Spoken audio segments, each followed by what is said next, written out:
Hello everyone and welcome to Season 12, Episode 6 of I See Bad Movies. I'm one of your hosts, Dave Keane, and as ever, I am joined by the après-ski of sharks. This is just the worst introduction ever. It's just because what else can I say about sharks? Have you said anything about my teeth in any of them? No, that feels like too personal an attack. There's nothing wrong with your teeth. But it's just I just feel like that just seems personal. That actually just feels like I'm having a dig about something. Oh, okay.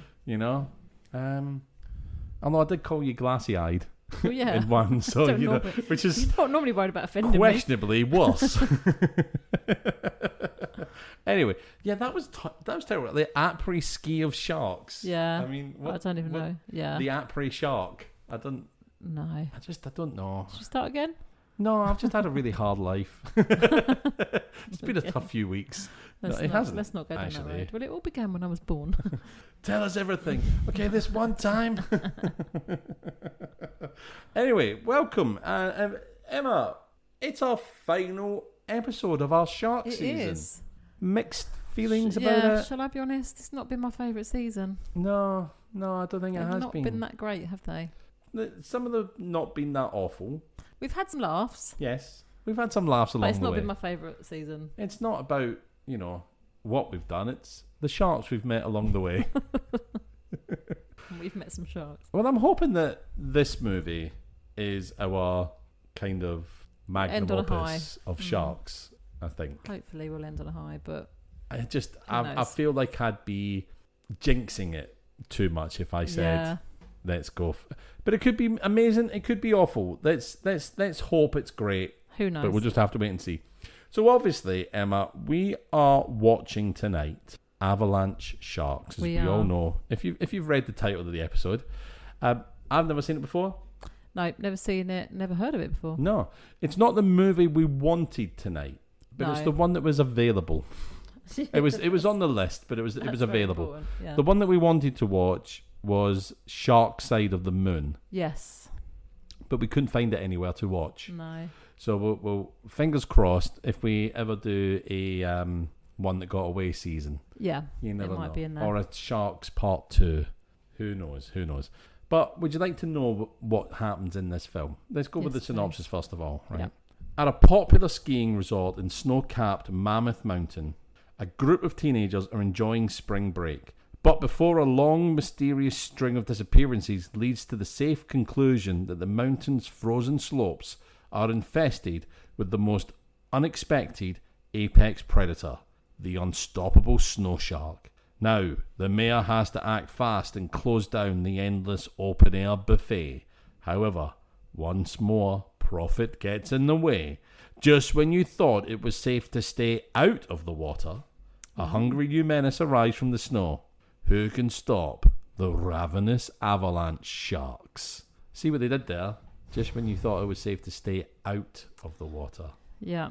I don't know. It sounds interesting. It's got potential. It has potential. We'll reserve judgment until we've watched it. Yeah, we'll reserve judgment. We will reserve judgment. Emma, shall we see if we're going to... Oh, my God. What? Breaking news. Oh, yes. Breaking news. Yes. Before we see if we're going to be looking at the good or the bad, do you know what made me suddenly realise about the good or the bad? Because we're figuring out what we're covering in the main episode and what we're covering on the Patreon. And then my brain went to the Patreon, and then my brain went to the email notification that you got, and you messaged me saying, have you seen this? Yes. And I hadn't seen it. But we have a new Patreon member. We do. Woohoo! So I'd love to give a great big I See Bad Movies welcome to Emlyn Powell. Welcome. Yeah. And I think Australia, because I'm Australian guessing dollars, was it? The currency was Australian dollars, so we're guessing you're in Australia. Which is great. Yeah. Yeah, I know. It's really it made me look up all the different countries that have downloaded our episodes. Yeah. And it's quite a few, isn't there? It's quite a few. Yeah. And some really they listen to us in Kazakhstan. Apparently so. It's like Ghana, Senegal. Yeah. Absolutely represent. I know we say if there's any of our American listeners listening, can you tell us? Because a lot of our movies are US. Yeah, they Some are. Some are UK. Fury UK. We have had a couple of Australian ones, like Yes. Killer Sofa was Australian, and what was the other Killer one? Sofa was New Zealand. Oh, was it New Zealand? Yeah, Killer Sofa Sorry, was New Zealand. yeah. And We had another one that was The Carpenter was Canada. Oh, okay, yeah. I'm sure I knew we Yeah. had a couple that weren't English or American. Yeah. Yeah. It's a handful. There's absolutely a handful that have been like that. But yeah. Yeah. But yeah, I find as always saying our American listeners, but Yeah, because a lot of the we movies are can't American, forget. that's why, yeah. We can, and I suppose we're also saying like, can our American listeners confirm if that is a thing? Yes, because we're watching American movies, we're then questioning, is that what you guys do, or is that movie land? Is it? Yeah. It? So, but yeah, so Emily, thank you very much for kind of making us think of our global audience, which feels very strange to say. It was nice seeing the map of the world with our downloads and being like, oh, quite a lot of that is coloured in. It's actually I'm actually quite impressed. Yeah, I'm really quite impressed. But Emmeline, welcome. And also, Emmeline Powell, such a Welsh-sounding name. I wonder how a Welsh-sounding surname has ended up in Australia. Well, who knows? We'll just leave that one for the scholars to figure out. Actually, he's probably like, yeah, I moved here because they needed teachers or something. Jesus. Anyway, welcome, Emmeline. Thank you very much for joining us. You have absolutely helped pay for terrible movies for us to watch. So we are very, very grateful. And also, Emmeline, your contribution this month has actually helped us pay for a brand new cable for one of our microphones. Mm-hmm. So we're very, very happy. Thank you very much. Just all you other lazy bastards, if you could, you wonderful listeners, if you could find your way to maybe joining Emmeline.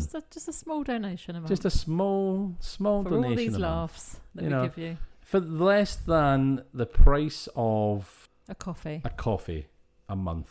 Yeah. Less than a price of a coffee. Just do without your Americano, your mocha, your latte. Well, they're getting 2 extra episodes for that, aren't they? Yeah. They're getting 2 extra episodes. Some months, because of, maybe it's a 5-week month. Yeah. You might get 3 extra episodes. Yeah. You never know. Every now and then we throw in a little special as well, don't we? Every now and then. I have considered, because this is the last episode of the season, we're going to be going into a new season and a new topic. There's been a couple of real doozy big movies come out. Well, I thought we had talked about doing a special about. There's a couple we have talked about, we need to do those, don't we? And they're really fresh. Yeah. Really fresh. I mean, that Christopher Nolan's Odyssey, fucking hell, that was awful. Oh my I've not God. seen that. No, it's not awful. It's not amazing. It's great. Okay. But it's not like, oh my God, it's the best film I've ever seen. Yeah. But it was decent. I enjoyed it. But also it was... But also Jaffaken. We haven't covered that. We haven't covered Jaffaken. And we need to do that one. There was the J-Lo rom-com for where she's like in what's that called? Office or something. Yeah. It's not called Office Romance, is it? Or something like that. It's something really asinine like that. Yeah. Or like, oh my God, what is it? That's really going to bug me. It's really... J-Lo's got bills. Let me look it up. She's saving up for the greatest love story never told part 2. The greatest love story never told that I'm telling now in this movie. Yeah, okay. Oh dear. Anyway, Emma, are you looking it up? I'm trying to look it up. While you look it up, I'm going to flip the coin and then we'll see if we'll focus on the good or the bad for this episode. It is Office Romance. Office Romance. Yeah. Oh, how asinine is it? I know. Office Romance. It's anyway, very generic. Do you think we're looking at the good or the bad in this episode? I'm going to say good, but I've got it wrong for a few weeks. So you... Oh, interesting. So you've said good? Yeah. Would you like to change your mind? No, whatever I say, I think I'll get it wrong. I've got it wrong for weeks now. You should have changed your mind. Is it bad? It's bad. I've lost it. I've totally lost it. See, I was getting it right so often. There's like a law of probability there, right? Yeah. Because, I mean, I don't think it works with a coin toss, but when you've got like 3 doors and you go, do you want to pick what's behind doors 1, 2 or 3? And you pick door 1 and it's like, it's an okay prize, it's not amazing, but the grand prize is still there. Yeah. Oh, no, you don't know what's behind the door. You go, I'd like door number 1. And then the host goes, right, okay, you sure you don't want to change your mind for door number 2 or number 3? You should change your mind. You should pick door 2 or door 3. Why? Because the probability of getting the better prize changes. I can't quite remember the math of it, but there is a mathematical thing to it. Because when you had the choice of the 3 doors, the probability of getting the right picking the right door was less. Than you get it but then time. The second time you're being asked, there's one door taken out the equation, so now you've got a much better chance. Yeah, but then it's all luck, isn't it? Because that first door you picked could just be the door. No, that's the mad thing about it. It's not, because of the probability. It's the first door is not any higher. It's not the same anymore because the two doors are now a better chance. It's a strange thing, but it's absolutely. I remember watching. I think it was a movie kind of explained it, and I was like, "Oh my god!" I didn't actually watch the whole movie. I just saw a clip of it on like a reel or something. But anyway, it's a mathematical absolute. It's a definite thing. I don't know if it's a mathematical absolute, but I don't know if that's a thing. but it was good. It was good. Right. Anyway, so we're going to be looking at the bad in the main episode. Yes. Okay. So Emma, are you ready to watch Avalanche Sharks? So I'm ready.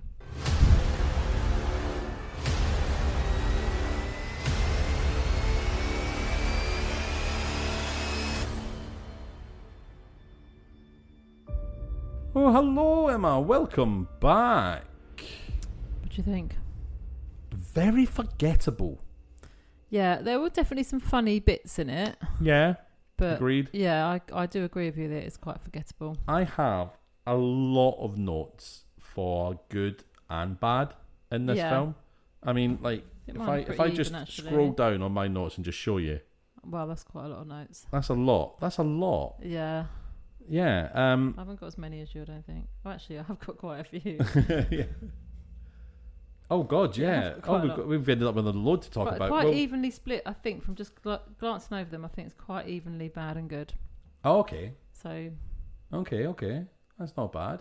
All right. Well, let's run through the synopsis. Let's try and be a little bit quick about it as well, because it looks like we've got a lot to talk about in the bad as well, right? So, the movie starts out, right? We're in a kind of a small mountain town. And we've got these two guys on snowboards. Yes. Yeah, they're snowboards, aren't they? At the same time with these guys on the snowboard, they are going to like a closed off part of the mountain. Yes. Like, don't go this way kind of thing. But at the same time, we've got a ski patrol guy setting up some kind of mortar to fire into the mountain to cause an avalanche. Yeah. I think it must be like a controlled avalanche to break off the loose fresh snow, maybe. Yeah. I don't know, and maybe protect the skiers. That would be nice. I don't know if that's a real thing that people do. I don't know. Set off mortars. I've never been skiing, so I don't really know about the logistics. You know what? Right, when I used to be on a dating app, right, if I saw anybody with skiing pictures, swipe left. Oh really? Yeah, that was a major turn off for me. Skiing. What? Just because? Yeah, I don't know why. So it was just like I wouldn't. I think people that ski, right, or ski enough to put it as a profile picture, right, are people who will continually want to go skiing. Yeah. And I have no interest in ever going skiing. Yeah. So it would be like, I'm never going to go on a skiing holiday with you. So I think instantly there's a... And they're going to want their partner to try it, I would assume. Yeah. They're going to want somebody that... Yeah, and... Stuff like that. Yeah, when you go on holiday to do it, it's kind of like, it'd be nice if your partner comes along. And I remember when I was in high school, right? Secondary school. High school. It's a very American thing, wasn't it? It was, yeah. For our American listeners. But when I was in secondary school, there was a school skiing trip. Yeah. One, it was stupidly expensive to go to. Yeah. Stupidly expensive. I was never affording it. So that's why I'm really bitter. No. A kid broke his leg. Broke his leg. Well, because they teach the kids to ski on the holiday, don't they? Yeah. It's not all kids that go can ski already. Yeah. Because Brody's school just did one, and they were learning to ski, so you didn't have to have skied before. Yep. But that was like £1,500, and I said, if I've got £1,500 for a holiday, I'd put that towards a holiday for all of us to go, not just you. Yeah. But he didn't want to go anyway, luckily. But yeah, I was like, and if you've got more than one child, you've obviously got to offer the. Yeah, when they get to the same age, you've got to offer them the holiday as well. So it is pricey. Yeah, it's really pricey. But and probably gone up by then as well. Yeah, but they were learning to ski while they're... So yeah, you are going to get broken limbs and accidents and stuff because they're learning to ski. And other adults I know that have gone skiing, They've all got stories of some guy wrapping himself around a tree or breaking a limb. So, yeah, it's just not... That's part and parcel of any of those hobbies, though, isn't it? Any for, like, adventure sports and stuff, you're going to have injuries, I suppose. Yep. So that was it. That absolutely just put me off, and I was like, no thanks. Yeah. Swipe left. So that's just a little bit of interest. A little bit of interesting story for you there. Anyway, these two guys, the two snowboarders, they are on the wrong side of the mountain. They see this avalanche coming, so they start snowboarding down the mountain. But this avalanche causes some of these totems to be knocked over, which unleashes the Avalanche Sharks. Okay, and one of the guys gets taken out by an avalanche shark, and the other guy gets impaled himself on a tree, and then gets eaten by an avalanche shark. Cue the start of our movie. Okay, so we're then introduced to three people. Yep.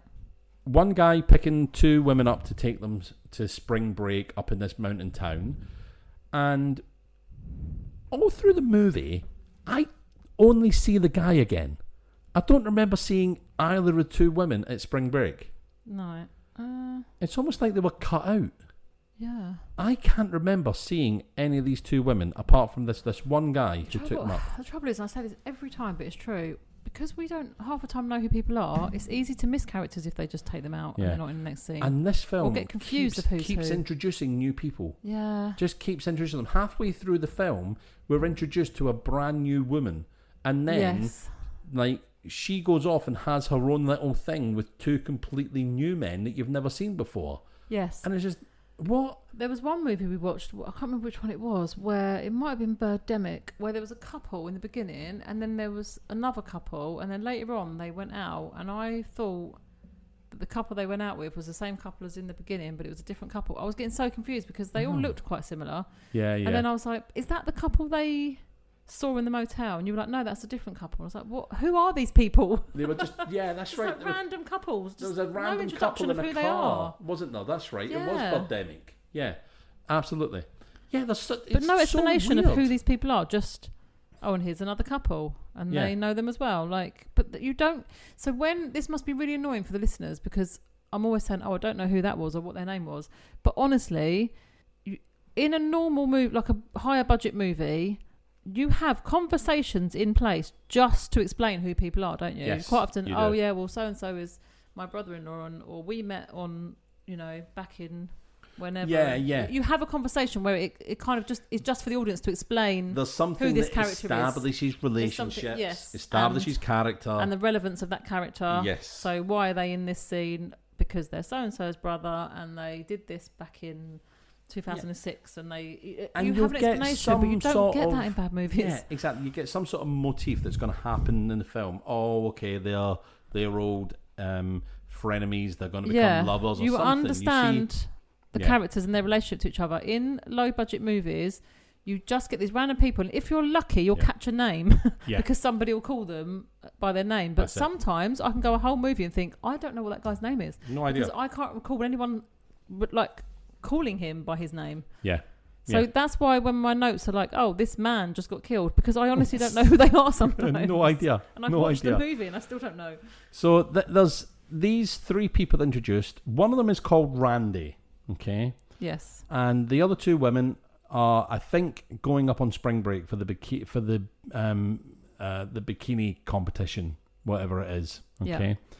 But they have this whole kind of car journey where they explain that Randy is really kind of anal about timing and listing things, but it makes no difference to the plot. Yeah. This is not relevant at all. So we meet three characters that have no relevance to the actual plot of the movie. Yeah. And then they never have any relevance to the plot of the movie and again, at all. We get that a lot as well. We get, normally in every movie, there's a reason for each and every character. Yeah. In bad movies, you can just have random people. This film is absolutely a major perpetrator of this whole thing. It really is. It's really frustrating. But then we meet some new characters. We meet Wade and his girlfriend, Madison. Okay. Now, we find out that Wade is a Marine. Yeah. Okay, we find out that much about him, and that his his brother, is one of the snowboarders, because he kind of discusses, he's going to go meet his brother who's snowboarding, and he says something about if he's caught on the wrong side of the mountain, we'll all be banned from the mountain, that kind of thing. So there's a heavy implication. One of the guys that just died is his brother. Yeah. Okay. So Wade wants to search for his brother, Shredder, and his friend Hucker. So they were the guys that were snowboarding. So they get themselves off to the mountain. So we meet them there. We also meet the sheriff and his wife, I think, Diane. Or girlfriend. Partner, yeah. They're either trying for a baby, or they absolutely love just eating lobster. She says to at one point, the little app says it's great for it tonight. Oh, so they are then. Okay. No, but then they go home and they're like, here, let's eat this lobster. So they're cooking lobsters. Like, I don't know, is lobster an aphrodisiac? I really don't know. But oysters are. Like lobster. I just thought it was quite funny. They're like, this app is telling us it's really good. It's going to be really good for it tonight. And then you get home and they're like, and here's the lobster we're having. I thought you wanted to try for a baby here, Diane. Yeah, it was strange. So anyway, we meet the sheriff and Diane. Okay. Now we have what do we have? So yeah, we have Wade and his girlfriend Madison. They are talking to ski patrolman Dale, asking to have a search and rescue party sent out, although Dale's like not having any of it. We also meet, we have these two skiers go off into the woods, and they are kind of followed by a creepy old man. Yeah. And he does very creepy things that I want to talk about, which I think is really weird. And then he goes kind of skiing off. He's on a sled being pulled by dogs. Anyway, one of his dogs disappears into the snow, right? And he's pretty sure that it's one of these avalanche sharks. Yeah. So later we are at like the opening of spring break. It's like a ceremonial lighting of a fire out on the mountain. Okay. Duffy appears at the party and is exclaiming to everyone that they're all going to die, claiming that he's seen the sharks in the snow earlier. That's going to be hard to keep saying. The sharks in the show. The sharks in the snow. Although Dale, the ski patrolman, gets rid of him. However, a few months later, a teenager named Ross, apparently. Right? I only know this because his sister turns up and says, my brother Ross has disappeared. So that's the only reason, all right. So Ross heads into the woods, but he's killed by a shark. So far, I think 3 people have died to the shark and a dog. Yes. Okay. So the next day, Wade and Madison go onto the mountain to search for a few of the missing people, while Ross's cousin, not brother, Carol, goes onto the mountain with a teenager named Randy. So this is Randy that we met earlier, but quite inconsequential to the plot. We also have another couple called Barb and Mike, who are having a bit of a lover's tiff. Mm-hmm. And Barb gets eaten by a shark, and Mike runs off and meets up with Wade and Madison. I'm going to say Maid and Madison at some point, aren't I? Yeah. They meet up with Wade and Madison. The group attempts to get back to town, although Mike is killed by the sharks in the process. So they see this happen, and Wade and Madison are like, holy crap.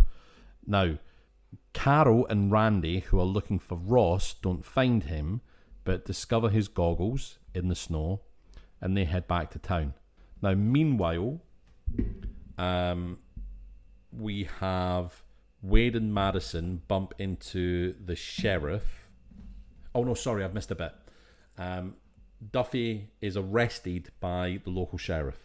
I forgot about that because he was claiming one of his sled dogs was eaten. And Dale, the ski patrolman, and the owner of the ski resort is kind of pressuring the sheriff to have him put behind bars. Yeah. So he puts him behind bars. Anyway, the sheriff is out and about. He bumps into Wade and Madison, who are like, we just saw a guy get eaten by some snow sharks. Like, Yeah. what the hell?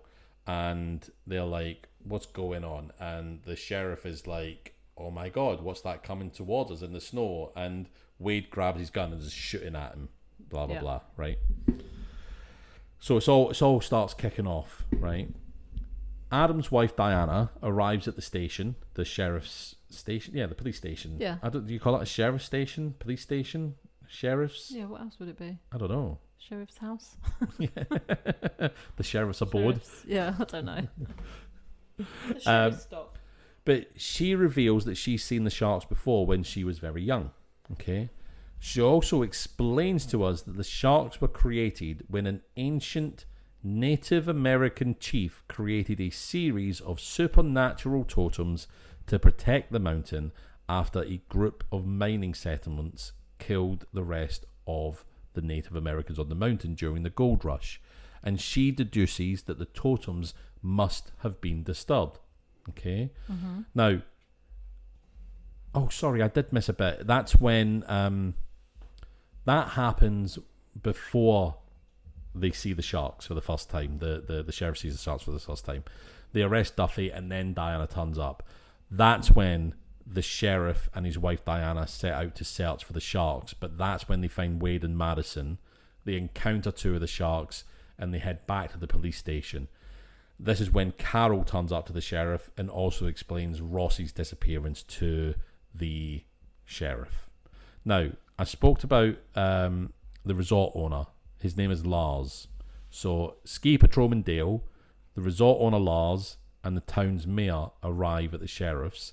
And our group, Wade, Madison, Carol, the sheriff, and Diane, try to convince them of the shark. So they're like, you're talking nonsense. Yeah. Right. The mayor's like, look, and I think the mayor says something. I didn't write this down or there's a line or anything, but I think the mayor said something quite clever. He said, look, if this was New York, would you have enough evidence for us to shut the city down? Mm. And the guy was like, no, I don't. So you've got no evidence to shut us down. Yeah. Because it is a bit of far-fetched, isn't it? Yeah. 5 people so far have gone missing, and a dog, right? Yeah.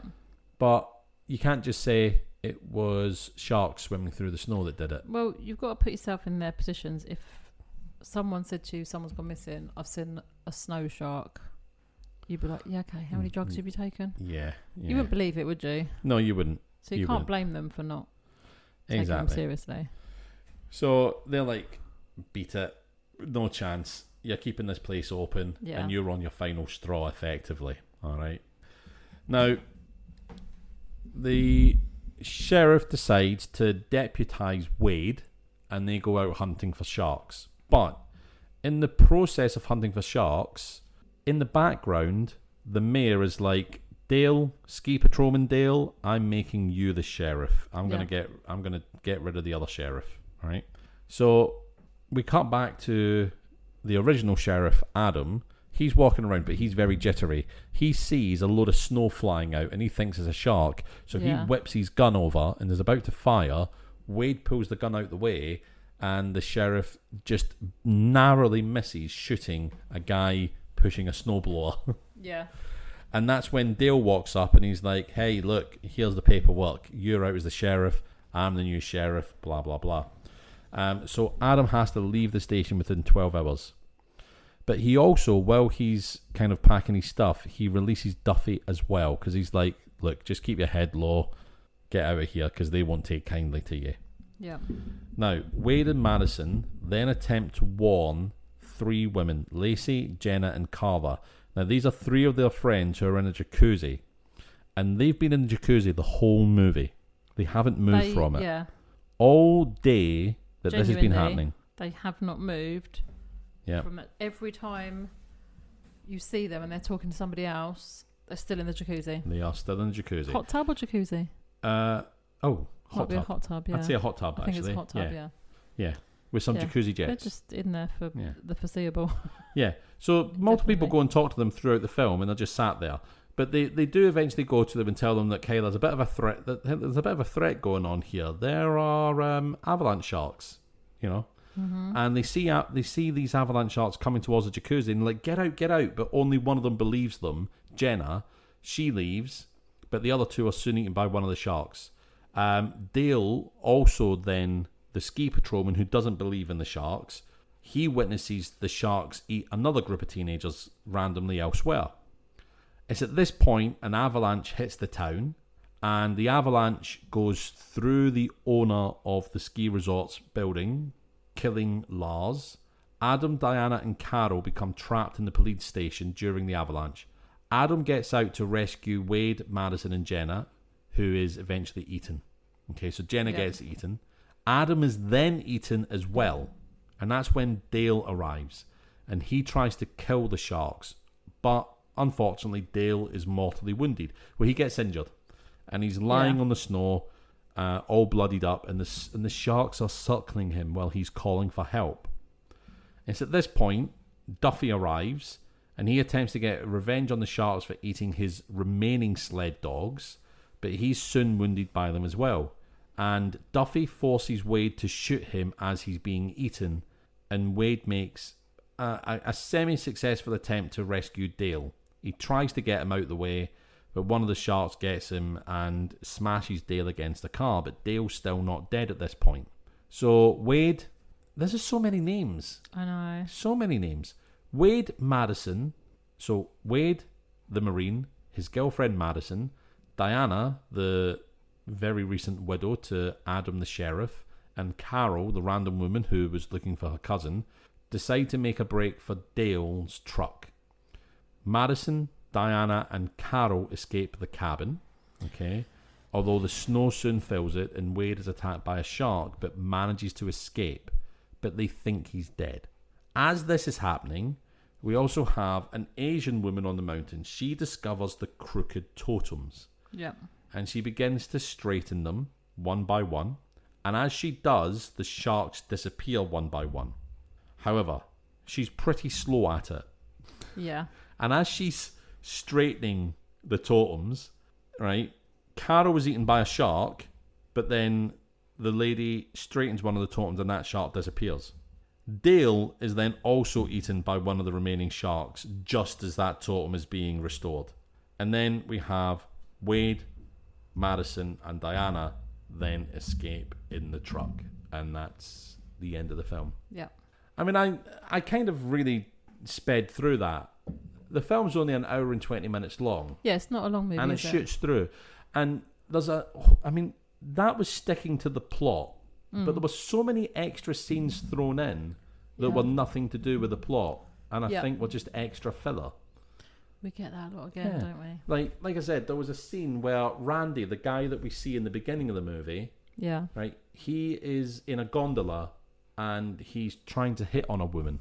Yeah. And he's talking to her for a while, but she's really not interested. But then she goes off and she has a scene with two guys on snow skis, like jet skis, but on snow. What are they? What are they called? I don't know. Yeah, I'm going with snow skis. Okay. Which just sounds like, I don't know, just sounds like I've made it up.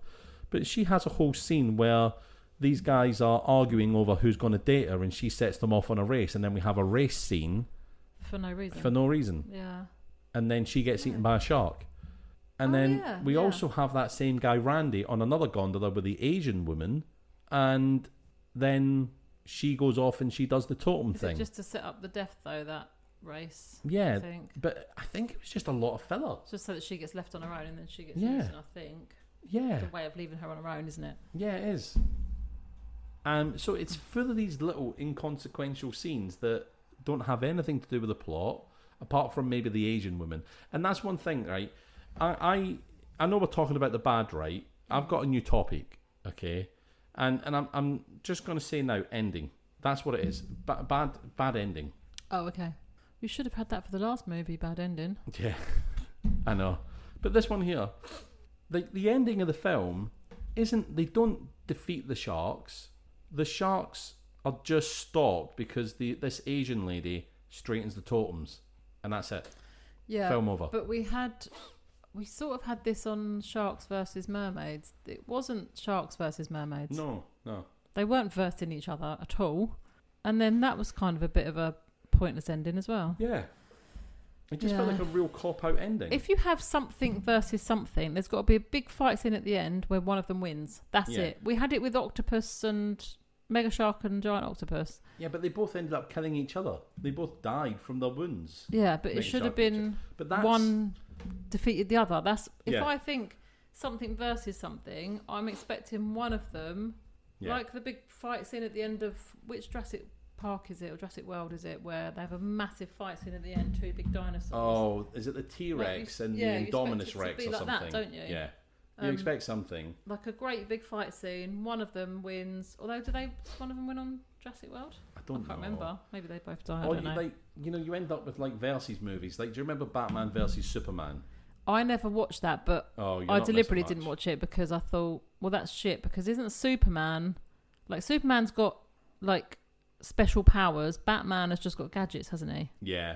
So there's nothing that Batman could do that Superman couldn't. Like, yeah, I mean, it's Superman wins, doesn't he? Right? It's based on a comic, The Dark Knight Returns. The fight happens in a comic called The Dark Knight Returns by Frank Miller of the Sin City movies, and it makes sense how Batman goes up against him because he uses kryptonite, weakens Superman. Yeah. So it's kind of loosely based on that, right? And so there's things that he can do, but yeah. But what ends up happening was that so Martha Wayne is Batman's mum's name, Bruce Wayne's mum, Martha, right? But also Martha Kent is also Superman's mum. So their mums are both called Martha, okay? And in this movie, Lex Luthor has kidnapped Martha Wayne and said, "I want you to kill the Batman." Yeah. So that's why they fight, okay? And Batman has got the upper hand because he's using this kryptonite. He's got like a kryptonite spear, and he's going to kill Superman with it. But Superman goes, "Save Martha," and then Batman goes, "Why did you say that name?" or whatever it is he says, because he's like, "Why have you said my mum's name?" And then he's like, "No, it's my mum's name." And they're like, "Are we best friends now?" And they become best friends. No, no, they don't quite become best friends. That's ridiculous. But then, like, Batman is like, "Oh, wait a second. You're only doing this because someone you love is being kidnapped," kind of thing. And so am I. Yeah, and my you like pizza? I like pizza. You like puppies? I like puppies. On the count of 3, what's your favorite dinosaur? Velociraptor. Did we just become best friends? Mom, Dad, can we put our beds on top of each other so we got more room for activities? Why don't they just save one mum and share her? They're both called Martha. Well, Martha Wayne's already dead, very famously. Batman's an orphan. Then they just share. Oh my God! Oh yeah, of course. Right. Yeah. Okay.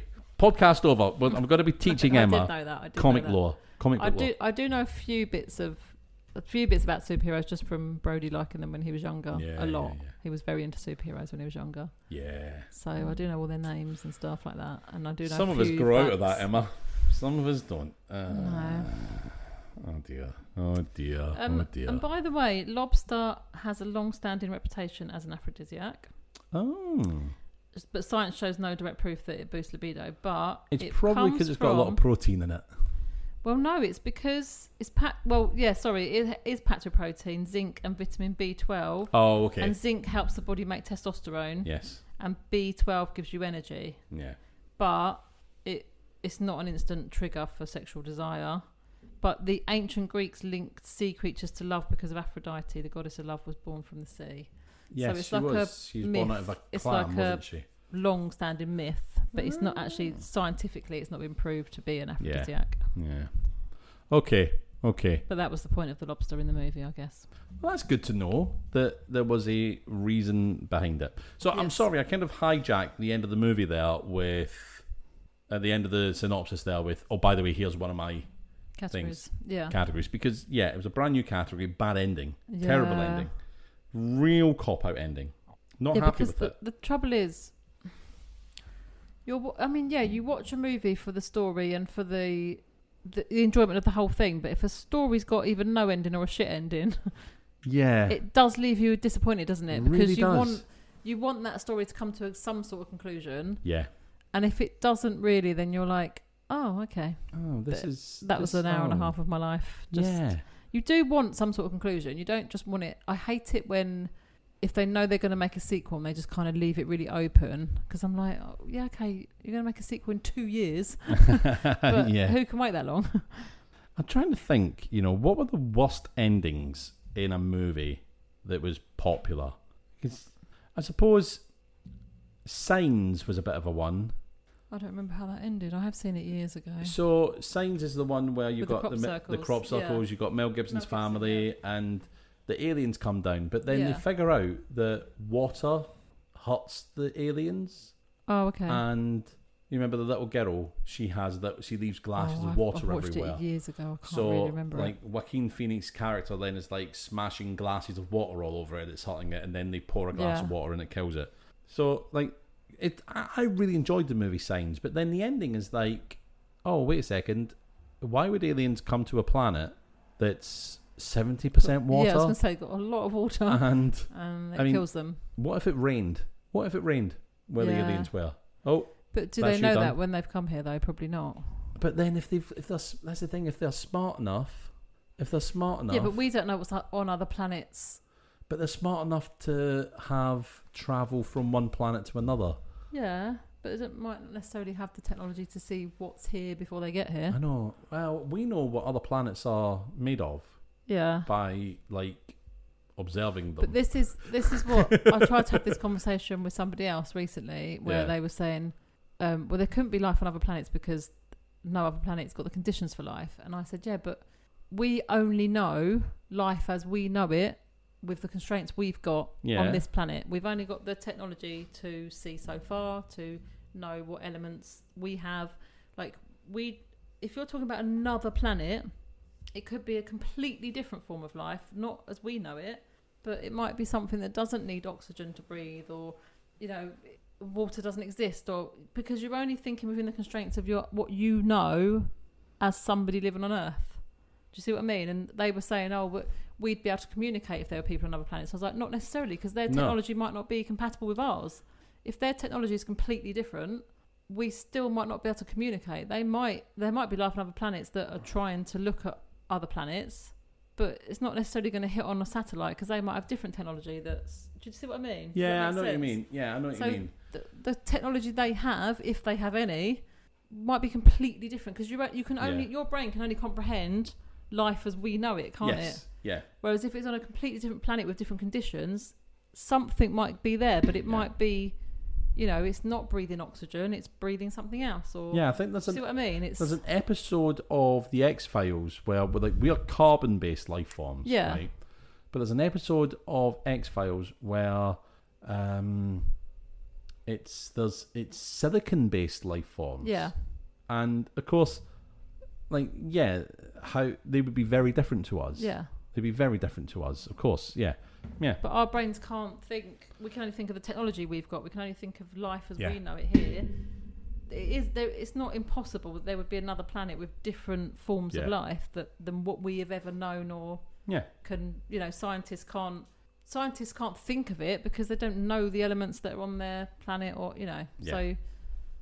We don't know, do we? Maybe we never will. And, well, we probably never will. No. Because, the idea of how far other planets are from us is crazy to think we'll ever get to another planet without it get here. Yeah, the closest star to us is what? Oh, my God. It's just gone. Is it Betelgeuse? No, it's not Betelgeuse.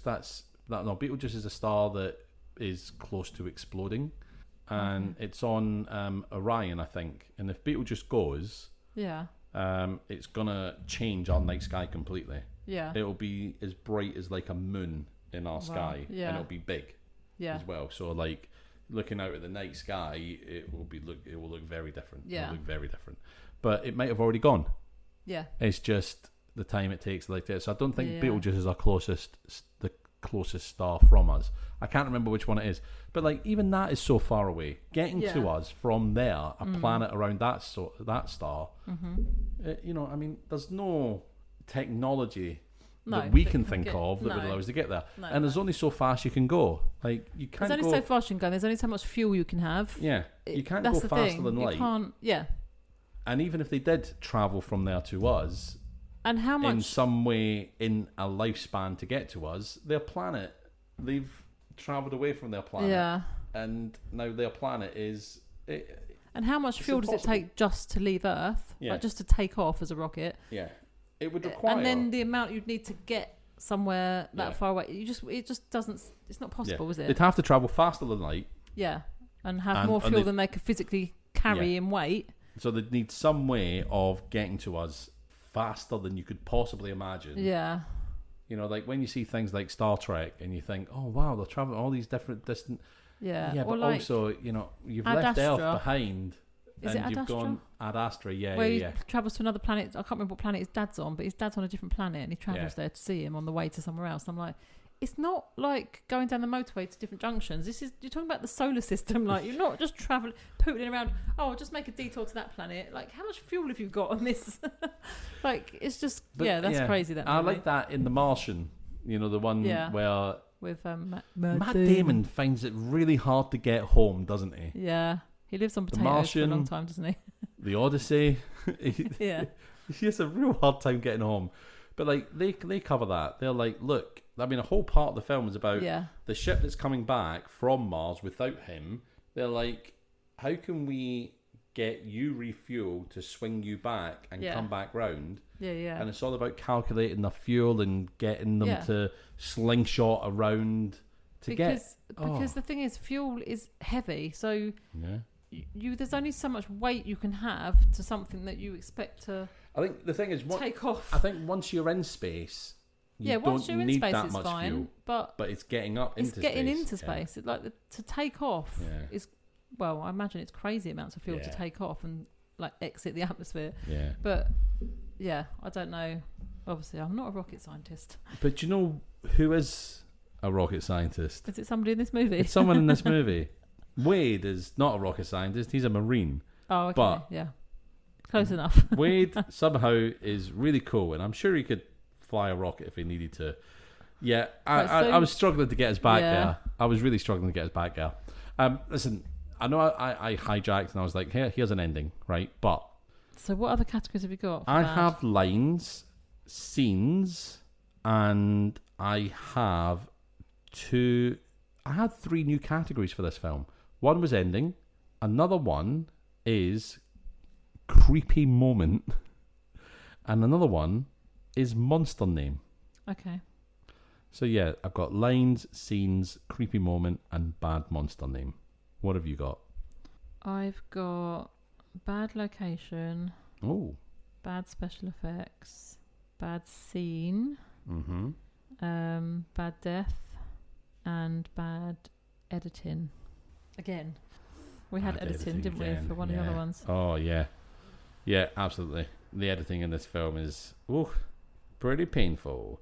All right, where would you like to start? Editing? Yeah, let's go there. Tell us about the editing, Emma.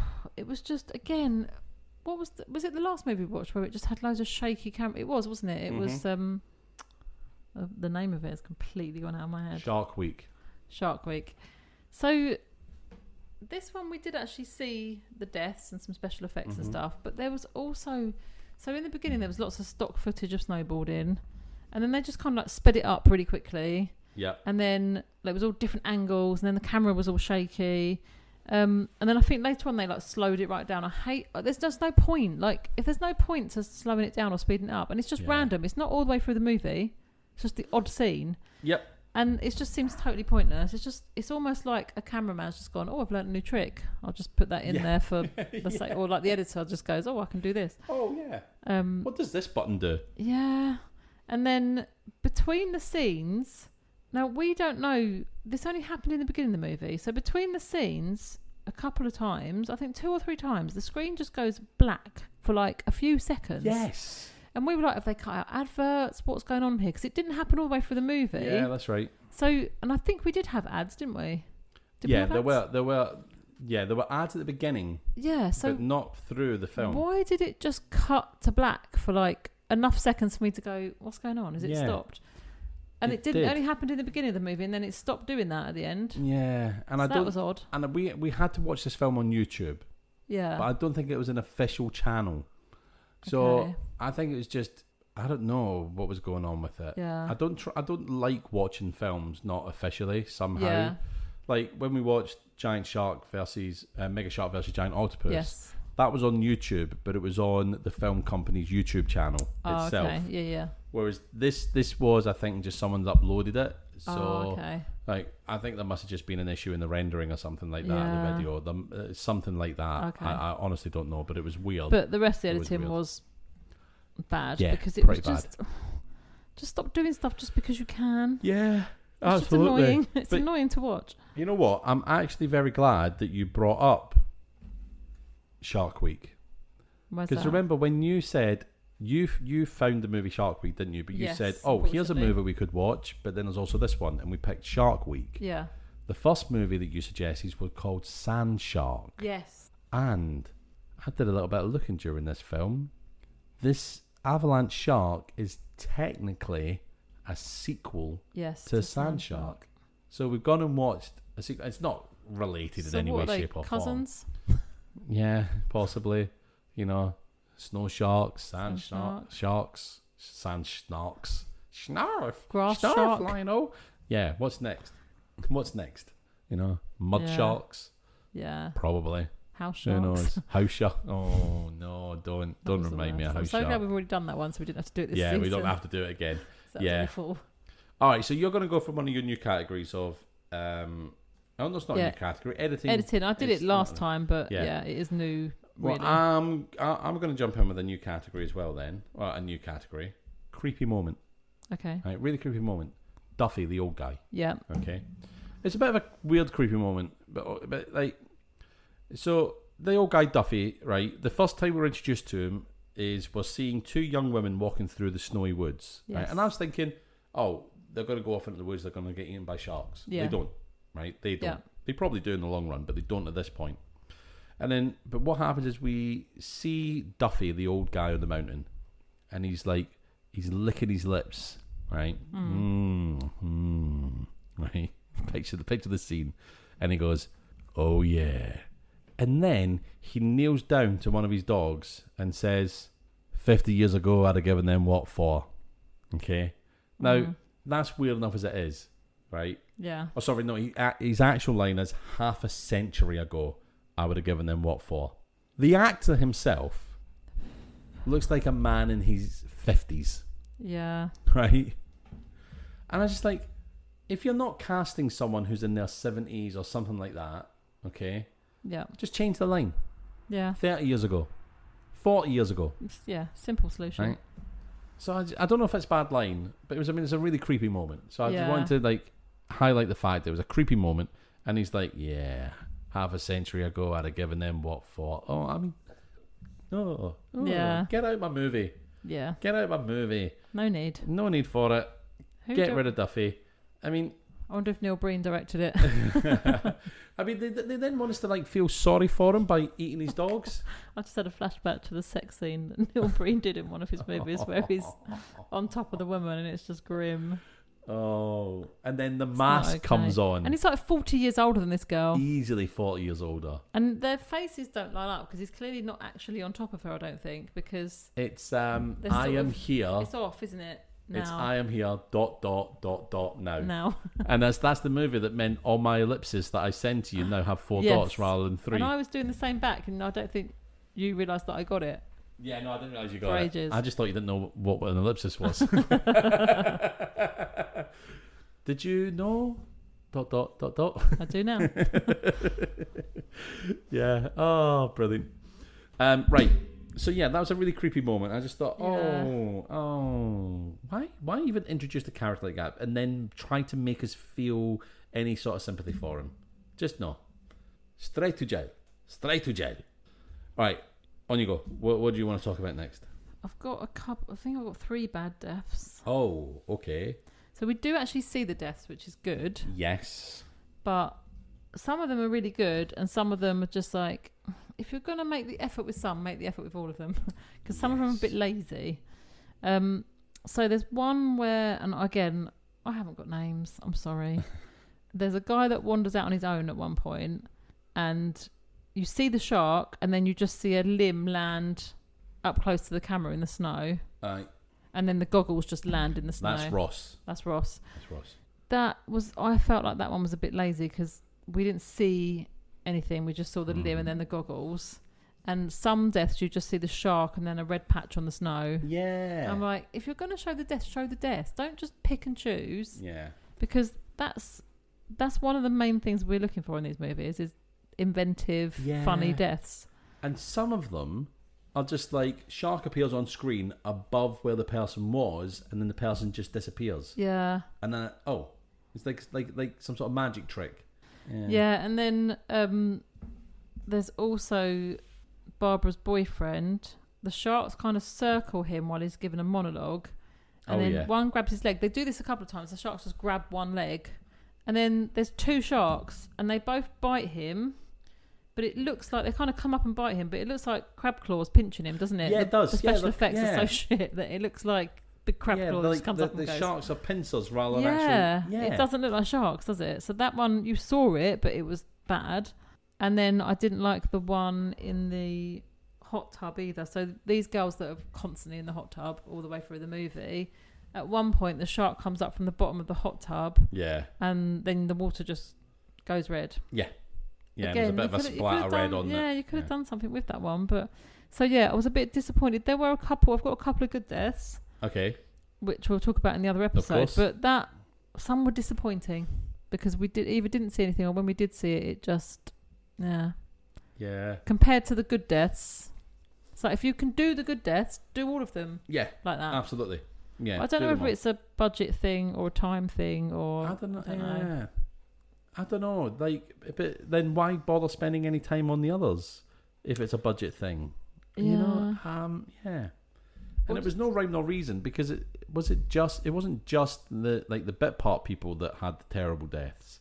It was also some of the like named characters that had terrible deaths. So it was there was no rhyme nor reason to it. You got any more deaths? No, that was it. Okay. Right, I have a where is it? Bad monster name. Okay. So they are sharks, and many times throughout the movie they call them sharks. Oh, I know what you're going to say here. But also, they call them stickums. Stickums, yeah. Stickums. Right? Now, obviously, these are some form of mystique snow sharks with a Native American name, stickums. I don't know if it is a name in a dialect or a language that means anything. I really don't know. But all I could think of every time they said stickum was snookums. Yeah. Hey, snookums. And that's too cutesy to be far too cutesy, like an evil killing machine's name. Yeah. Hey, snookums. Yeah. It doesn't conjure up that sort of image, does it? No. Yeah. It really doesn't. And it just felt like, I have absolutely zero fear for these animals. Yeah. Zero fear. Yep. And I mean, you should have fear because they come out the ground and they pincer you to death. Kill you, yeah. But it's like, maybe that's their strength. They trick you into a false sense of security. They catch you unawares because you're thinking, cute little schnookum. And then... And what percentage, there's a strange thing, isn't it? Like, what percentage of men, right, believe they could take on a gorilla or something? Do you know? How many men would believe they could take on a snow shark? Do you know what I mean? Yeah. 8% of American and 3.8% of British people believe they could beat a gorilla in an unarmed one-on-one physical fight. I mean, the egos are out of control, aren't they? You can beat a gorilla. Yep. If they've seen the size of a gorilla. A gorilla. And animals tend to be mainly muscle. They're not lazy like us. Yeah. They only eat like healthy food and they are normally pretty strong. Yeah. And fit. So I don't think you're taking down the gorilla. You aren't, right? See the size of those things. About 5% of surveyed men claimed they could take down a gorilla with their bare hands compared to a much smaller percentage of women. So 8% of US respondents. No. So but more realistic matches. How can anyone think that? Over 70% of people felt confident that they could beat smaller creatures like rats, house cats or geese. I reckon I could take on a geese. Yeah. I wouldn't want to. Geese are evil little things, but yeah, if it was just one-on-one. They can break a man's arm. But Yeah. I mean, bigger than a geese. I don't. What's I'm you don't to, think there's anything bigger? I'm not entirely sure. You know, like, you know, I'm starting to really like. I mean, a badger. Badgers are. They're quite big. They're big, and I imagine quite vicious. You know, they're quite vicious. Yeah. I'd be like, well, maybe I'd win the fight, but I'd succumb to my injuries afterwards. That's where I start to get with things like a badger. As well, like animals just have instinct to survive, right? Yeah. So if they need to fight, they're going to fight. Yeah. They've got claws, they've got teeth. Like we as humans, we're not just born knowing how to fight. We have to learn that shit. Yeah. I wouldn't know how to have a fight. Yeah, okay. Like you'd have to train and be strong, be fit, and learn technique. And you? that's the thing, but whereas an animal, it's like instinct; they will fight to survive. But I sometimes think it's not just about learning how to fight; it's learning how to actually do that to another human. Yeah. As well. Yeah, we've also got a conscience. We've got that conscience. Whereas animals don't; they're just fighting for survival. And also, if you're severely injured, as well. Yeah. You might be like, I can't fight anymore. Yeah. I just whereas can't. An animal just has to carry sometimes on an animal will just continue on. Yeah, because they're just done on instinct. We've got thoughts and feelings in there. Yeah. So yeah, it's different, isn't it? Oh, I like to see that you stand on the fact that animals don't have thoughts or feelings. Interesting. Well, animals don't. They're not thinking it through, are they? They're not going, like, hurt myself here. I might go and have a rest. Do I want to get into a fight with this fella? Yeah. But I have got a party on Friday and I want to look good. Yeah. Yeah. You do. Yeah. No, it's absolutely. There's a lot more going on. There's a lot more psychological. I don't think there's many animals you could take on as human and win. Horse. Could take on a horse. Oh no, wait. If that kicks just muscle. Yeah. Boom. You're done. See you later. They got a hard bite, a hard kick. Yeah. I mean, somebody I used to work with, she had horses, and her horse, I think she was like grooming the horse, and she was at its back legs, and it kicked out, and it threw her across the stables and broke a couple of ribs. Yeah. And it wasn't like a vicious horse, it just kicked its legs and she happened to be in the way. Yep. And that was it. She was on the floor with broken ribs and she had to like call an ambulance. Yep. Because she couldn't get up. Yeah. So it's like, yeah. I mean, if a horse can break your ribs from a single kick. Yeah. Imagine what doing a headlock. Yeah. I mean, imagine what that thing could do. And they're pretty big horses and they are all muscle. And it's like, I mean, that's the thing. Like, and they've got big old gnashes as well if they wanted to bite you. Exactly. You're starting to say, okay, so smaller than a horse. Yeah. Not much bigger than a geese. But even a big dog, you're not getting away from a big dog. Dogs attack people and rip their faces off and stuff. Oh my god, and they're strong. Yeah, so there's not many animals you could take, I don't think. No, I agree with you. And I mean, like 5% of men, specifically in the US, thinking that they could take on a gorilla. You just think, I'd like to see him try. Well, who do you think you are? Yeah. Who do you think you are?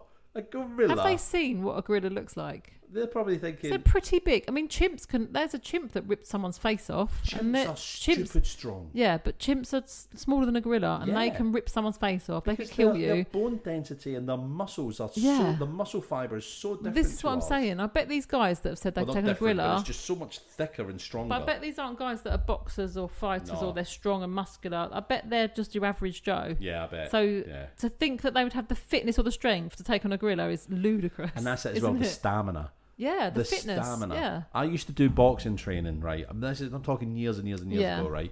And I still remember my first boxing training session, and it was like, I mean, I couldn't move my arms. I did after kickboxing the first for a while, minutes. And sometimes at the end, she'd get us to do 2 minutes just punching a pad as hard as we could. You don't know how much that comes out of you. It's exhausting. Like a round of boxing is exhausting. And then you watch, like... You have to be so fit. Heavyweight boxers going like 12 rounds or something. Yeah, but they have to be so fit. Think, how are you not just have the strength and the technique, but be fit to last the endurance as well, isn't it? So that stamina is insane. Yeah. It's insane. But even like a heavyweight boxer would have a job against a gorilla, I think, wouldn't they? No, a heavyweight boxer would get ripped apart by a gorilla. That's what I'm saying. They would... They would... Even then... struggle as well. Like even though they're have a job against it. Yeah. They're big and they're muscular and they've got technique, but that's you're talking about a wild animal. I mean, they might last a little longer. Yeah, they would last longer than like 10 seconds extra, maybe. I don't know. I don't think they're getting out of there alive. No, I know. What was that? I remember seeing that meme of like how to defeat a bear in a fight. Yeah. Step 1, dodge around it. Step 2, get on its back. Step 3, choke it out. Blah blah blah. And then step 8 is like snap out of your delusion and realise you died at step 1. Yeah. I mean, it's no way. No, none at all. Right, anyway, we are digressing. We've talked about alien life and we've talked about taking on gorillas. Could an alien take a gorilla? No. Well, we don't know, do we? Because we don't know any aliens. Absolutely. What if it's a silicon-based alien? No. We're not stopped. We're coming back to it. We're coming back. All right. So I have some bad scenes now and I have some bad lines. I've got location and special effects. Oh, do you want to go with those? Actually, what else have you got? That's it. Oh, is that it? And then I've just got good stuff. Oh, do you want to go with locations then? Yes, my bad location was the hot tub. Yes. Just because there's 3 girls in there and they're just constantly in there for the entire movie. They don't get out. No matter what's going on, no matter what people are saying to them, they're just in the hot tub for life. Yeah. Like indefinitely in there. Other characters like come and go and they're just still in there.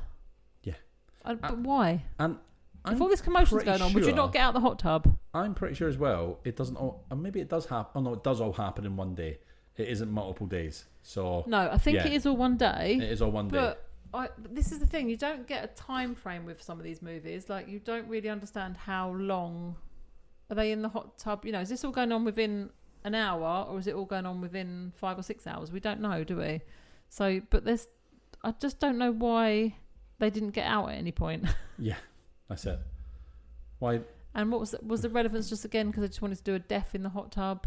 I think they wanted to do a death in the hot tub. I think they also wanted some pretty women in bikinis. Yeah. You know, because it was because it's snowy and everyone's wrapped also up. A bikini contest. Yes, it was. Yeah. But no one actually goes to the bikini contest. Yeah, we never saw the bikini contest, but we did see the 3 girls in the hot tub. Would like to complain about it. Is that how you'd improve it? Show the bikini contest. Have the bikini No. Just get out of the bloody hot tub. Get out of the damn hot tub. All right, so I am going to talk about bad scenes first of all, right? Now, a bad scene that I've kind of already spoken about is the fella from the beginning of the film, Randy, who's just inserted in. Yeah. Okay. It seems like there's a scene of him, right? He's on a gondola going up the mountain, and he's talking to this new random woman. She's staring at him, and he's like, "Do you like what you see?" And she's like, "Yeah, it's beautiful." And he goes like, "Oh, do you want to move up a little closer?" She's like, "Yeah, sure." And she goes and sits on the other side and looks out the window. So like, oh, ha ha ha, very funny little joke. But then he just starts telling her the story of the Stickums. Yeah. And I thought, oh, is this the whole reason of this character to explain the Stickums and how they were protecting the mountain for the native people, etc.? And then I realised, oh, we've already been told this before by Diana, the wife of the sheriff. She's already told us about the origin of the Stickums. Yeah. So not only was this scene just thrown in to introduce a new random woman that then goes on to give us a completely different scene. Yeah. We then have him telling us something we've already been told. Yeah. Like, why? Did they forget? Did they forget we already knew?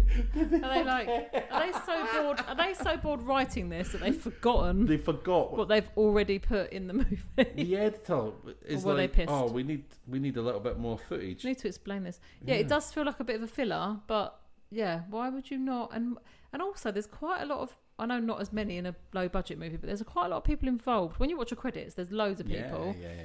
No one at any point went, oh no, we've already explained that. We're doubling up here. I think that ends with the writer.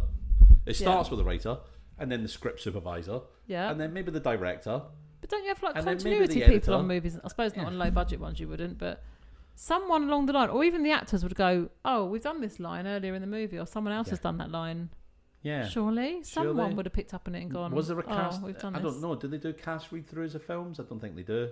I don't think they do a cast read-through. Oh, so maybe if they've only done their own scenes. But do you not read the whole script if you do a movie? I don't know. Do you just read your bits? You don't read the whole movie? People, I mean, in these movies, I don't think they're... Do you think that any of the actors in here are going to be looking at the whole script? Well, if they're going to decide if they want to do the movie, surely they read the script, don't they, to see if it looks like a good story? I think what you're thinking of is probably more when you are a big Hollywood star and you've got your pick of the scripts. Yeah. And you're like, well, I'll read this. Is it going to be a good movie? If you're just trying to get famous as an actor, you're just going to take I've been cast in a movie. Here's my bit of the script. Yeah. And here I go. And I'll but it's still the production should have picked up on it. You would think. Yeah. But also, it was only an hour and 22 minutes. Yeah, so it's let's just chuck filler, in isn't it, another by the 3-minute scene to get the runtime up. Yeah. Very strange. But I mean, they don't have to do it because you only have to be like 30 minutes long to be up for an Oscar. So why bother? Well, yeah. Short and sweet. It would be made easier, quicker. Like they're up for an Oscar with this. Yeah. You know? They should have something similar. Maybe they do actually. They should have like an Oscars equivalent for bad movies. Yeah. What could it be called? Oscar? No, they do have. They've they got do? the Razzies. Yeah. Oh, I do. The Razzies are on the same day as the brilliant. Oscars.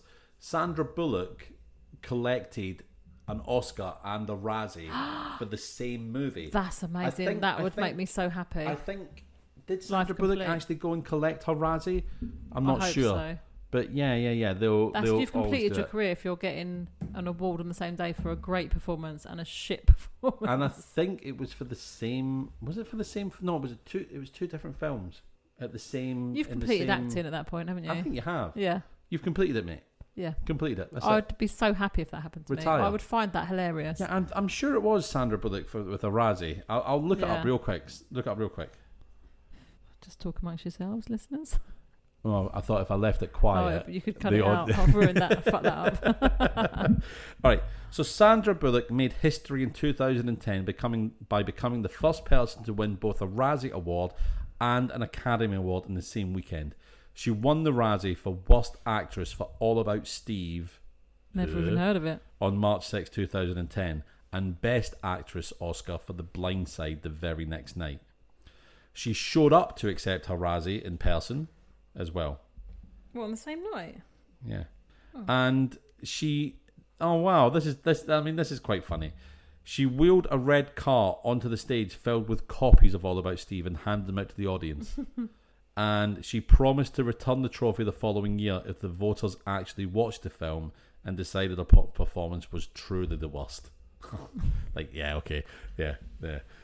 No, it probably was. It probably was. But yeah, but so also... Jennifer Lopez has got to have a Razzie then, surely. Oh, that's a good question. She must have, come on. She must have. She's unbearable. All right, let me have a look. She is unbearable. I feel like the ghost of Ben Affleck was speaking through you there. Temporary insanity. She has a long history with the Razzies, which honours... I bet she's never collected one. Major Razzie history and nominations. So, Gigli, 2003, we need to watch that film. Ben Affleck... Can I watch it, though? Am I going to be able to get through it?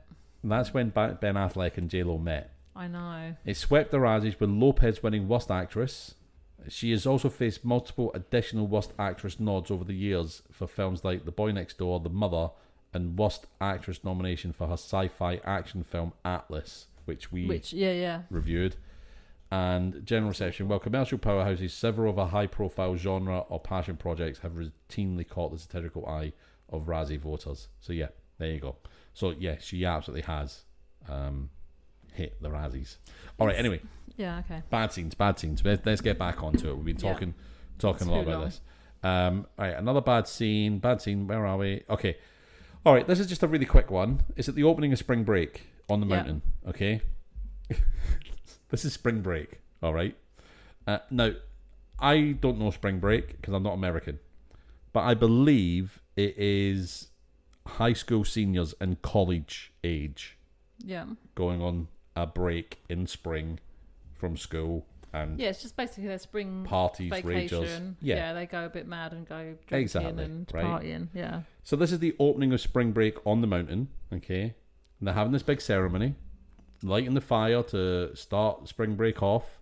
And there's literally 12 people there. Yeah. And what makes it worse is that they're all constantly, woo, woo, woo, to make it sound like it's busier and more fun than it actually is.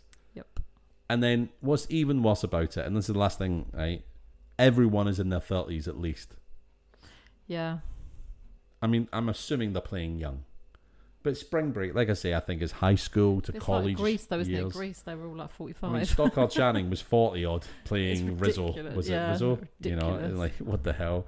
But I just think, oh come on, it could just be a holiday. It could just be a ski resort. Why make it Spring Break?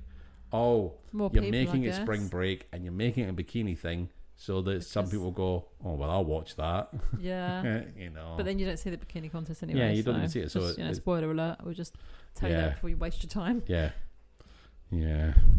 I mean, at least, a couple. I mean, there's a couple of bikinis thrown in there, but there's no bikini contest, and that's okay. Anyway. So I do have another bad. I've got two more. I've got two bad scenes. Right, both of them in the sheriff's office. The first one is when Duffy is just being arrested for claiming about the snow sharks, etc. Yeah. But Diana's in the sheriff's office at this point, and Duffy says, well, you know what I'm talking about. You've already seen them. And she's like, yeah, I've been waiting for clues to find out about this, effectively. But what's really mental about it, right, is she says to her husband, the sheriff, Adam, open the file for March 14th, 25 years ago. And Adam then says to her, oh, all right, but I'm not sure what I'm looking for. He then goes to a 2-drawer level filing cabinet, opens it up, pulls the exact file out within seconds. Yeah. March, it's a file from 25 years ago. Yeah. Why is it so readily accessible? And then Diana is given this description of what happened, and also the description of what the Stookums are and why they're there. And all the while, Duffy is throwing in little interactions in between her saying. And at one point he goes, they love people meat. What? It's just so weird. It's just so weird. What on earth? It's honestly, it's just like, what is happening? What is happening here? Who wrote this? Who directed this? Don't sharks just love meat? They don't. Particularly not human meat. I mean, they must eat a lot of fish, I imagine. I think sometimes, I don't know how, I might not be right here, but sometimes in a shark attack, they're not attacking you because they're human and they like that meat. They think it's just you're a threat to them. A seal or they just see it, animal, whatever. And a lot of the time, like with a bite, they spit it out because they don't like it. Yeah. We're not tasty to sharks, apparently. Yeah. Unless you're a tiger shark, or a snow shark. They love people meat. Apparently so. But yeah, so that's the second. That's the first bad one in the sheriff's office. The next bad one in the sheriff's office, right? The sheriff is loading shotguns, knowing that he's about to have to go out and deal with some of these mystic snow sharks, right? Yeah. And then Wade just goes, "You're gonna need a deputy." And the sheriff finishes loading the shotgun, and he goes, "You?" And Wade goes, "2nd Battalion, 1st Marines." And then without any hesitation, without a single background check, without confirming that he was 2nd Battalion, 1st Marines, he just goes, "All right, but I give the orders." My dude, that's how it works with sheriffs and their deputies. Yeah. You're in charge of them. Yeah. Of course you give them the orders. Yeah. What? Shit. Oh my God, that's literally the fucking hierarchy of it. Oh my God. Honestly, I think my jaw was on the floor with that scene. Absolutely was. Anyway, that was my scenes. Okay. I've got bad lines after this. Yep. What did you? I've got bad special effects. Oh, bad special effects. That's right. Go on in. Get us with it. Yeah, the sharks themselves. They're so obviously computer generated, and it's 2022. Yeah, this movie came out, so it's quite a late film. So they should be better than that. Yep. And the death scenes are bad, but at least we see them, I guess. But there's some bad special effects. Like, the fake blood is so bright red that it's not convincing at all. And I was just like, is it that hard to make it a bit darker? There's one scene where it actually looks orange. Yeah. Is it that difficult to put some food colouring or something in there to make it a bit darker? I don't know what they're using for it, but paint or food colouring or something. Yeah. Surely it'd be easy enough to make it a bit darker. You would think, wouldn't you? And then there's also Dale and then Wade have after they've been attacked by the shark, they've got big slashes across their face, like claw marks. Now, how did the shark do that? Because it wasn't a bite. It was like claw marks across their faces. Yeah, it was. So how does the shark do that to you? Because the shark's only got his teeth really to attack you with. Has the shark kind of been gone to bite and then gone, and then just slid down his face? Raised its teeth across. Yeah. I don't know. Yeah, it didn't make sense. That's more like a bear attack or something, or like a big cat. Also there was a gap between them. And with sharks' teeth, there's a lot of teeth kind of. They've got like rows and rows of teeth, haven't they? So they'd have been much more mangled. Yeah, I don't know. It didn't look right. Yeah, that's right. Yeah, that's weird. Yeah, Special effects. That was all my bad stuff. Oh, so I've just got some lines left. Yeah. So the first line is the sheriff. Okay. Yeah. So at one point, this is quite at the beginning of the film, right? And someone, I can't remember who it was. I think it's Lars, the resort owner. He's being a bit. I think it's him. He says to the sheriff, "Oh, in Canada, we're born in skis." Okay. Yeah. And the sheriff is so fucking useless. He has the charisma of a wet potato. fart. Yeah. He's absolutely awful, right? The sheriff, absolutely failing to burn them back, says, "So you're telling me you're a little slippery?" Like, what? What?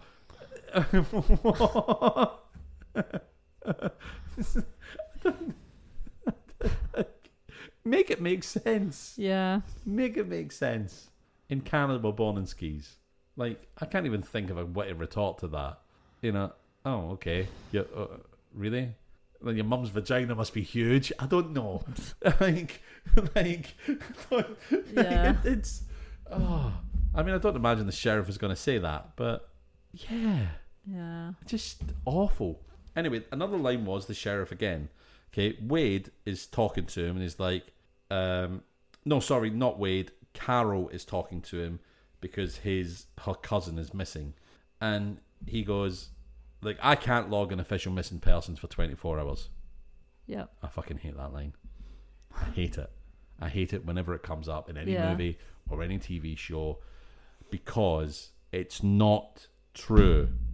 You can absolutely and should log a missing person report before 24 hours is up. Where did this come from then? Did you used to not movies? Be able to... Movies just made this up. They come from movies to basically, it's like a plot point, you know. They used to be like, well, we can't get the police involved for at least 24 hours. Oh, so that's why. Leaving it for someone to investigate, get into trouble, blah blah blah blah blah. Right? But how many people do you think, right, have gone missing? And we know humans. Humans are idiots. Yeah. Okay. Collectively, we are dumb as shit. Right? How many people have not reported a missing person because they think the police are just going to tell me to wait 24 hours? Yeah. How many people have been lost forever because of this? I would imagine nonsense. If it's a child, it's different. If you had a missing child, you would just report it regardless. Yeah, you should. After a few hours or and whatever. After they don't turn up home when they're supposed to or something Common like that. sense should kick in. Yeah. Common but I guess if it's an adult, if you do believe, they're not going to do anything for 28, 40, 44 hours. It's a lot of hours. It's hot. It's really hot. It's so warm. It's so warm. Yeah, if you think they're not going to do anything for 24 hours, you might think. Yeah. And also with an adult, it's more tricky. So like a child, I know children can like lose track of time or wander off or whatever. Yeah. But with a child, if they don't come home at the time they're supposed to come home, then panic sets in as a parent. With an adult, you can think, oh, well, maybe they went out, popped out after work, or they've gone to the gym, or they might have gone to a friend's house, or they might just not be picking up their mobile because they're busy. They might be in a meeting or whatever. Like, you tend to think, well, I don't want to look like I'm going mad and just like phoning them and panicking because they could have just popped out somewhere. Yep. But so how many hours do you leave it before you go, oh, actually, they're still not home? That's weird. That's odd. That's weird. Because we are creatures of habit. We are, but then you can very easily just go, oh, I'll just pop out. I mean, I remember when I just had Lois and I went out and I was obviously exhausted because I had a toddler and a baby, and I went out and left my phone at home and I was out all morning. And my mum had tried to call or text me that day, and it got to like 2-3 hours and she was like, no response at all. Wrong. You know, a lot of times she's got a baby and a toddler. So she started to like get in touch with friends and be like, have you heard from her? And then of course they were like, no, I can't get hold of her either. So that just made her, she said more panic. When I got home, she said I was so close to just driving to your house because I was thinking if I can drive to the house. But then you were out anyway. Well, she has a spare key, so she could have let herself in, checked that I wasn't laying at the bottom of the stairs or something. And she'd probably see your phone ringing away as well. But she was, I'd managed to get home and call her back before she'd driven round, but she was like, you don't want to be panicking, rushing straight round. Yeah. But at the same time, because I was a grown woman, but at the same time, she was like, you're on your own with 2 kids. If something's if you've fallen down the stairs, my grandchildren are just there defenceless at newborn and 2.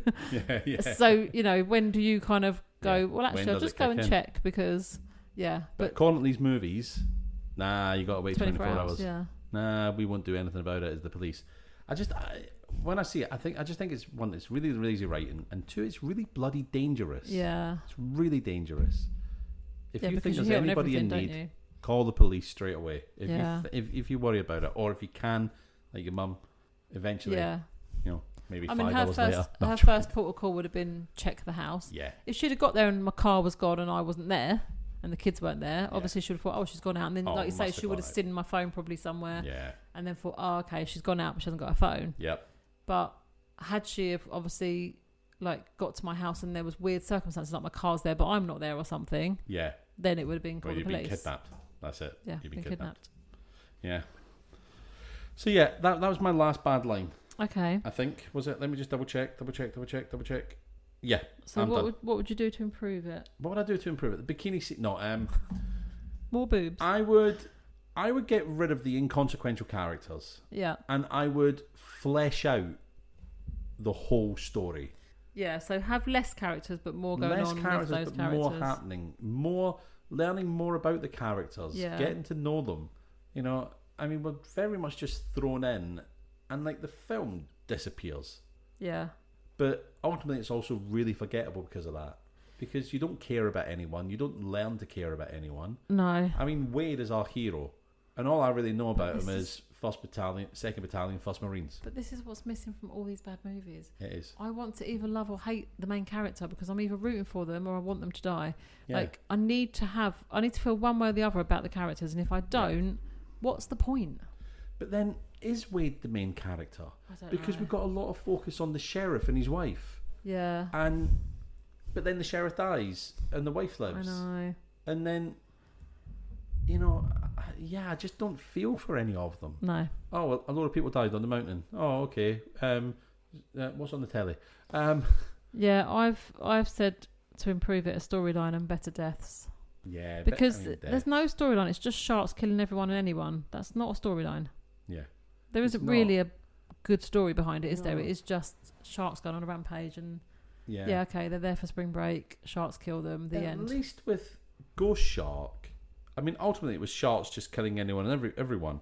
But there was a reason. There was a cave, a mystic cave, and they were finding out the mystery of the cave and the mystery of the dead wife in the cave, and there was more to it. There was a story. There was some depth. There was something more than this one. Yeah. Yeah.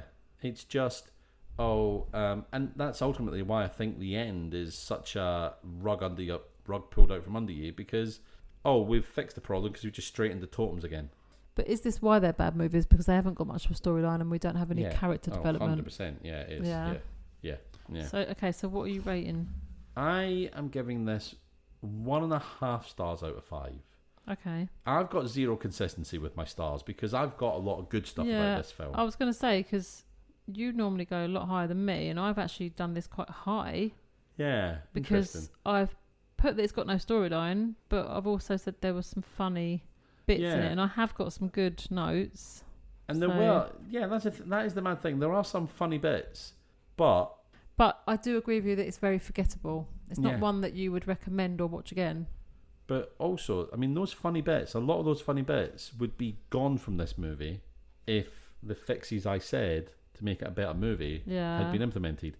Because a lot of my funny bits are from the random people that just turn up. Yeah. And it's like those whole bits were filmed later and just chucked into the movie. Yeah. It really did feel so disjointed. But how many stars are you giving it then? Well, I've put 2.5, but I'm wondering if to drop it to 2 because I probably have got more bad stuff than good. I think I've got even bad. I don't know. Yeah, it might be quite even actually. Yeah, it's quite even. So maybe I'll keep it 2.5 because that's halfway. Yeah. But I wouldn't. But at the same time, that's higher than I score a lot of movies. But at the same time, I wouldn't recommend people to go and watch this. So I know it's an odd one. If you've got a random hour and 20 minutes and you've got nothing better to do, then watch it. And don't blame us. you'll be ultimately disappointed, but it's Yeah. there's just not a lot going on. There's not even a bit that I could go, watch it just for that scene or watch it just for that bit. That's My good enough. biggest issue is the end.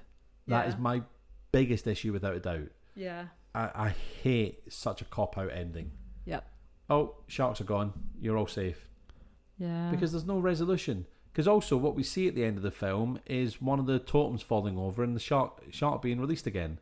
Yeah. So it just all starts again. Okay. It all starts again. No one can go to that mountain. Where does it end? Where the snow ends?